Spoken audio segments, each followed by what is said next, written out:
Just 22 miles from Los Angeles sits Catalina Island, the birthplace of big game sport fishing and one of the most well-known spots for charter fishing.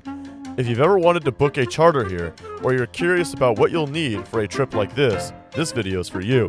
I'll break down the costs, the gear to pack like food, bedding, lines, weights, rods, hooks, reels, the fish you'll run into, and moments that made a trip like this unforgettable. On the bottom corner, I'll be tracking the total cost of this trip, and you'll see the final cost of the trip towards the end of the video. Now let's get into the initial cost, which is booking. When fishing around Catalina Island, you have a couple different charters to choose from. The one I ended up going with is called the Thunderbird, with Captain Jeffrey Markland and Chris May. I booked a spot with a Thunderbird through Davy's Locker, and it was around $200 per person. This will be the largest cost for most people, and keep in mind, this cost goes up in the summer. For example, for the same trip in early September, it's $225. So, this is how we'll track it. On the bottom left of the screen, you'll see best case scenario for the cost of this trip. On the bottom right, you'll see the worst case scenario. Now the next expense is parking. If you park directly at the designated parking for Davy's Locker, it will run you around $34. In my case, I got lucky. I found free parking in a nearby neighborhood. For parking, that means it's anywhere from free to $34. When it comes to getting tackle, this was convenient because right where I boarded, there was a tackle shop called Newport Sportfishing, and this is how I got all my tackle. What's really nice about this is that instead of spending the extra money on a bunch of gear I might not even use, you can save a couple dollars and get exactly what you need. So, I got a pack of size 2 hooks, a pack of size 5 aught hooks, an 8-ounce weight, and a few 3-ounce weights for about $22. This is where you also buy your fishing license, and that cost me around $31 for a 2-day pass. This is the same cost for residents and non-residents. Now, for the rest of the gear, rod, reel, and line, this cost will depend on whether you get a rental or you buy your own gear. If you get the rental, this will run you $22. If you get your own gear, well, it definitely is more expensive.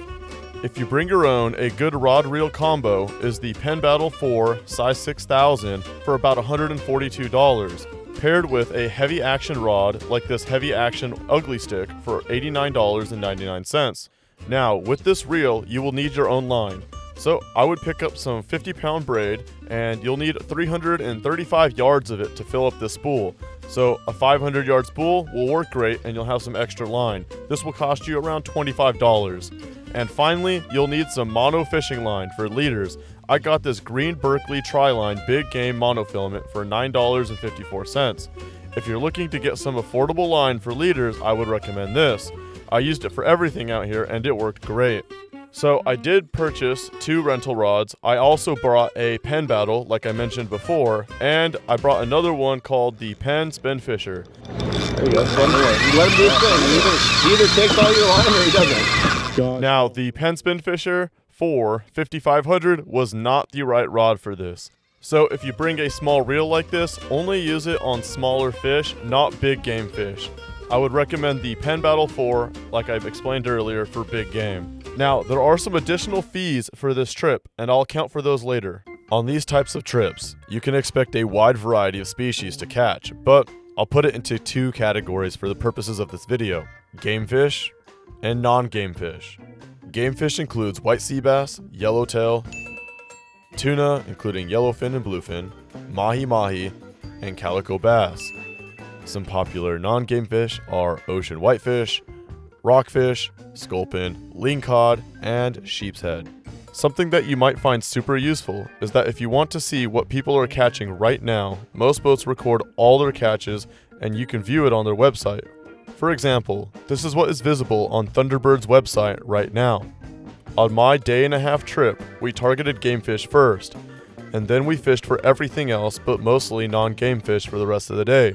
For myself, the game fish that were in season were white sea bass, yellowtail, and calico bass. If you want to see species that are hot on your trip, you can check the California Department of Fish and Wildlife's page. They'll list what is in season, and if you want to get more specific, like I said earlier, check the charter's website for a fish count. All boats I've seen have this. For example, if we look at September of 2024, we can see that there is a lot of bluefin tuna being caught. So maybe planning a bluefin tuna trip in this time frame makes sense. One thing that really impressed me about this place was how friendly the deckhands, captain, and staff were. They are truly there to give us a great experience. Every time someone caught a fish, the staff was right next to them to give advice, grab the rod when needed, and basically doing everything in their power to ensure that we land that fish. I mean, look at this deckhand hanging from the ship to get this guy's line untangled from the anchor, and it worked several times. I wish I had better footage, but as you can see, he's hanging from the bow with just his feet while he's holding the rod with his hands. Now that is dedication. And it wasn't just the staff, but other fishermen here were super friendly, like this guy who came over to give us a hand. Anybody need help setting up? Anybody? I'll take help. Because I'm not gonna lie, we did look like a bunch of newbies. Now, the sleeping arrangements were nice for a boat, but if you've never slept on a boat before, this will be foreign to you.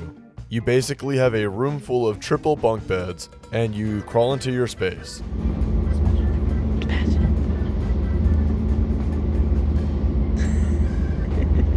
But for most people, this will not be so important because you will be sleep deprived most of the trip anyways, fishing as much as possible. Another thing that really stood out to me on this trip was just how beautiful everything was.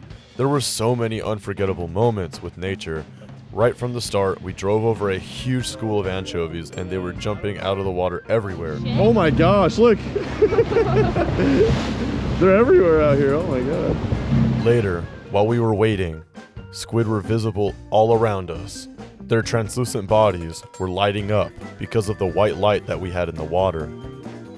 The islands themselves, the Catalina and San Clemente, were stunning, and throughout the trip, I saw flying fish, seals, and all kinds of species we caught along the way. It was just one amazing sight after another. I would like to share the most memorable moment on here, and it involves this guy. Everyone got up at 1:30 a.m., and after 2.5 hours of sleep, I was crazy tired. Alright, how's it going, everybody? Welcome to Thunderbird. My name is Jared. We're just rigging you guys up with one setup tonight, and it's your squid bed setup.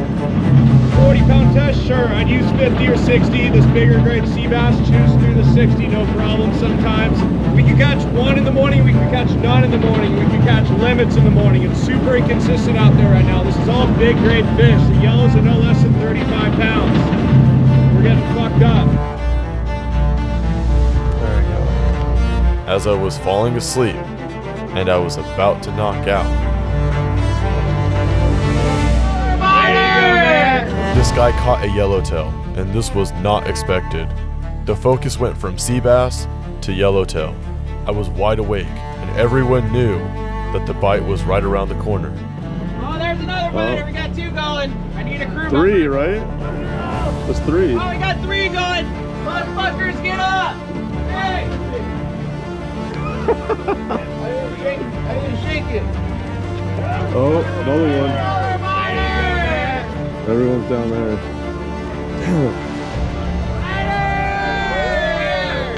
Everyone started hooking up on the back of the boat, and after the 3rd guy hooked up in the same spot, I knew I needed to move. So as soon as there was some space, I reeled in, and I walked over there and dropped my bait. Alright, guy to my left hooked up, guy to my right hooked up. Literally. What'd you hook up? Yellowfin croaker? Probably. Spider! Guy to my left hooked up, guy to my right hooked up, guy to my left hooked up. Don't, whatever you do, don't tighten it. Don't find it? Okay. If you want to end the fight early, go ahead and tighten it. Way easier when you break them off. Okay. Yeah. I'm gonna take your advice. I'm listening to you. I'm listening. Now, this fish was just ripping line. I've never experienced this in my life. I would come to realize that I was not well prepared with my gear.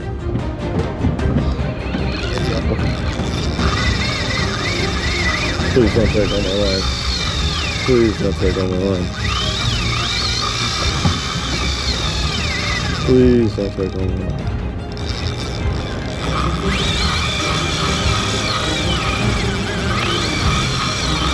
Alright, it's approaching kind of on my line. But luckily, the captain was there to help and guide me. Alright. Moving around the island.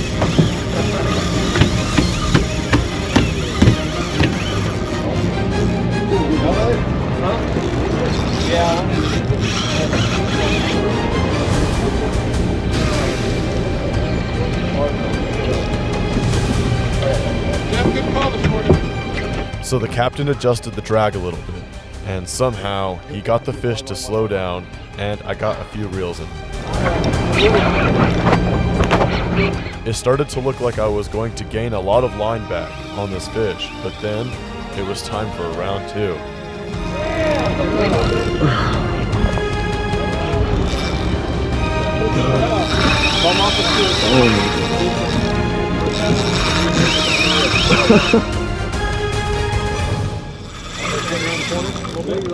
Yep. People were still hooking up left and right of me, and I finally started to retrieve the fish, but it was far out. As soon as I started to gain line back, it became a matter of weaving between people.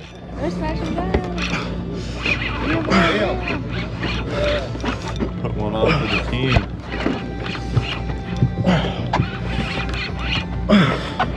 Behind me. After reeling and reeling, I finally got the fish all the way in. Making a lot of headway at this point, my arms were burning. I now understood why deep sea fishermen always talk about how exhausting it is. Oh man, now I can see why people struggle reeling in big fish.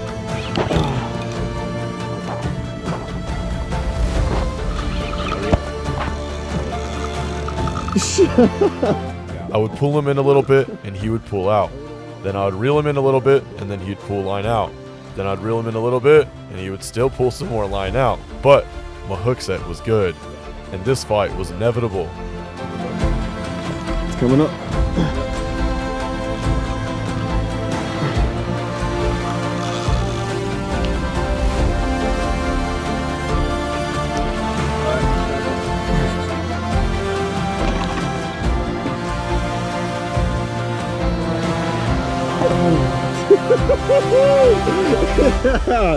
Oh my gosh.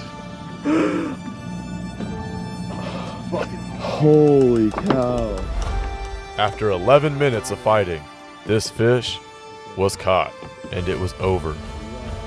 This fish ended up being around 38 pounds, according to the Deckhands, and moments like these are ones that I'll remember for the rest of my life. This was definitely my highlight of the trip. I don't want to make it seem like everyone catches a big game fish like this when they come out. I did get lucky, and it was a great experience, but even if you don't catch a big game fish, it's not the end of the world because there are plenty of non-game fish to catch, and that brings us to the rest of the trip. For this part of the trip, we went to San Clemente, but this often can be done around Catalina Island as well. San Clemente is only a few hours away from the Catalina Island. For this part of the trip, it was a lot of moving. We were constantly traveling to different spots of the island while the deckhands chummed the area with anchovies. My sisters didn't get any game fish, but they didn't go home empty-handed. Because of this part, all of my sisters caught some fish. Felicity caught a whitefish, Talia caught a sheephead, my other sister caught another whitefish, and I caught some fish, including a calico bass and a whitefish. So, how much did this trip cost? Well, there's a few last additional fees that we must account for. And it's the cost for food, drinks, gutting the fish, and the tip for the deckhand and the cook. You have two options when processing the fish. The deckhands can either gut it, or if you pay a little bit more, they can fillet the fish. Now, I decided to have my fish gutted so I could fillet it myself. Unfortunately, I didn't have room in my cooler, so just watch out for this. So, it was $77 for processing all these fish, and for the tip. This price really changes depending on the number of fish you catch and the size of fish, but I will just add this to both sides because I don't have a lot of information on how they charge for this, and you should plan for catching a lot of fish anyways.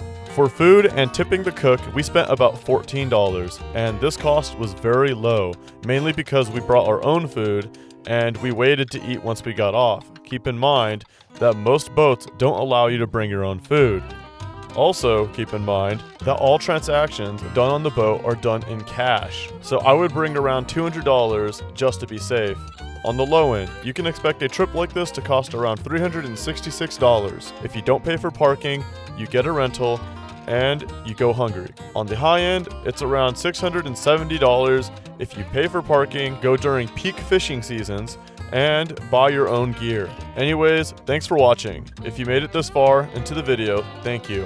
And like and subscribe if you want more. Until next time.